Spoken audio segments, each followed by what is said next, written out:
Gue dulu inget banget sih waktu zaman Pilpres tahun 2019. Jadi kan ulama itu terbelah suaranya. Ada yang ke Prabowo, ada yang ke Jokowi. Nah, yang ke Prabowo itu salah satunya itu adalah Ustadz Abdul Somad. Dan yang ke Jokowi itu salah satunya adalah si Miftah ini. Jadi dulu itu katanya Ustadz Abdul Somad itu adalah Ustadz radikal. Sedangkan si Miftah ini katanya sering memberikan kesejukan gitu, atau nasionalis lah. Kalau Ustadz Abdul Somad itu bilangnya radikal. Ya sekarang kebukti lah ya, kira-kira siapa yang radikal, siapa yang tidak gitu loh. Ya namanya namanya fakta selalu ada sih. Kalau akan ada kejadian seperti ini, tapi saya sudah saling maafkan sama apa, dan sekarang sudah tidak ada masalah sekali apapun. Terus tadi sempat kesini Pak? Tadi pagi sudah datang ke sini dan sudah bertatap muka sama saya dan sudah saling memaafkan antara saya dan abang. Tadi apa yang disampaikan tadi pas pertemuan itu? Mau ngaji di tempat ini, kalau nggak salah besok tanggal 17. Itu dalam rangka apa? Nggak tahu itu masyarakat yang anu itu. Oh gitu. Itu Itu akan berlaku panitia. saat yang video viral itu posisi di mana tuh?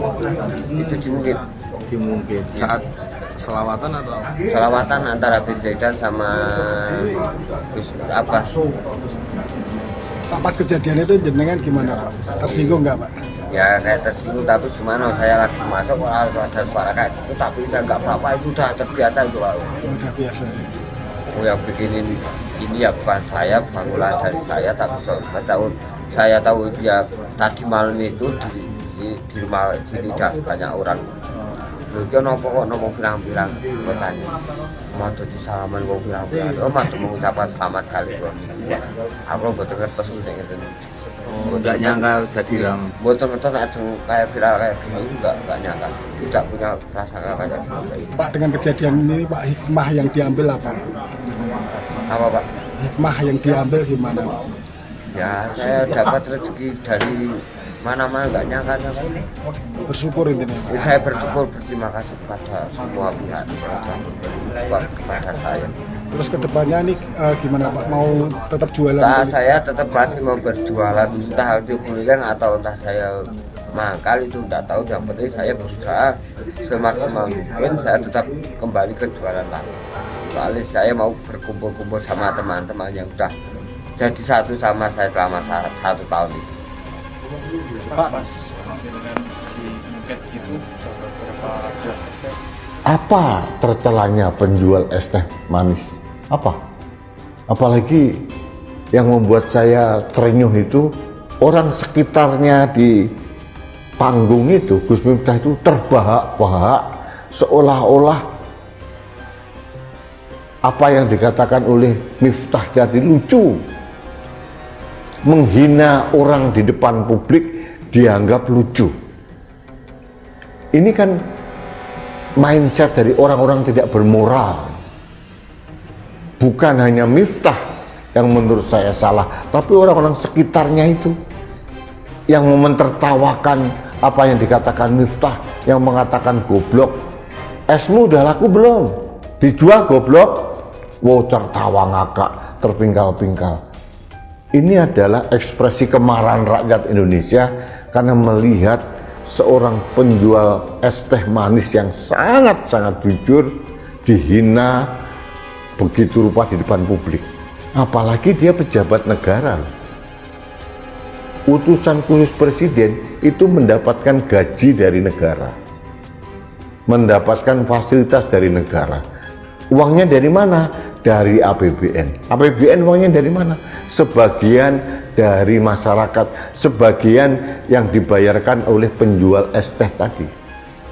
Jadi sekali lagi, ini kecaman saya sebagai rakyat yang satu level dengan penjual es. Saya protes keras.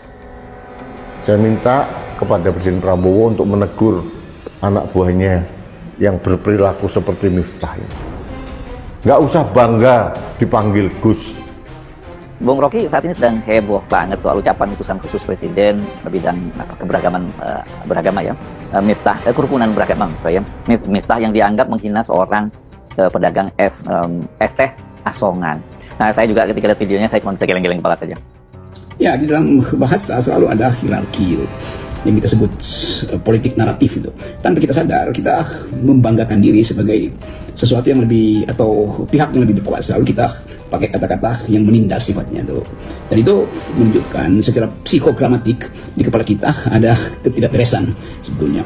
Anda boleh bersifat sewenang-wenang terhadap orang yang di atasmu, yang menguasaimu, yang mendominasimu, itu namanya perlawanan naratif. Tapi sebaliknya terhadap mereka yang tersingkir, apalagi dalam social class itu, harusnya protektif, harusnya bahkan bukan sekedar menghormati, tapi menghargai. Itu bedanya. Kita bisa menghormati tapi kita tidak hargai sebetulnya. Jadi itu terlihat dari penggunaan kata-kata. Setiap hari saya lakukan satire, bahkan mendungu-dungukan orang, tapi mendungu-dungukan mereka yang punya kuasa, yang justru menghina kita itu. Kalau saya mendungu-dungukan penguasa itu karena saya kesel dan jengkel karena mereka membuat kebijakan yang betul-betul tidak bisa dimanfaatkan untuk kepentingan rakyat. Kan itu dasarnya begitu. Jadi terhadap manusia kita tidak boleh berbuat kasar, termasuk secara adab berbahasa itu. Terhadap pejabat harus justru, kan kita mesti bedakan, selalu saya terangkan bahwa human dignity itu melekat pada manusia ansih, bukan pada jabatan. Jabatan itu tidak ada martabatnya tuh. Jadi kalau 5 kontroversi Gus Miftah viral olok-olok penjual es teh bikin publik geram.